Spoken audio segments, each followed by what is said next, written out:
Rheumatism से इसका बहुत गहरा ताल्लुक है। यानी वजुल मफासिल और जिस्म की वैसी दर्दें, इनमें भी ये चोटी की दवा समझी जाती है।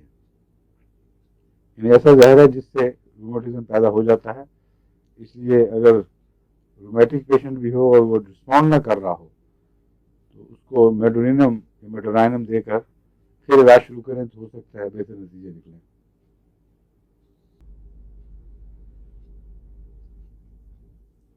रूमेटिज्म के मतलब लिखा है ऑब्स्टिनेट केसेस। वो वाकयातन वही बात है जो मैंने बयान की है कि असल में रूमेटिज्म की इलाज की दवा कोई और भी हो, तो जब तक इससे इलाज न किया जाए रूमेटिज्म ठीक नहीं होता।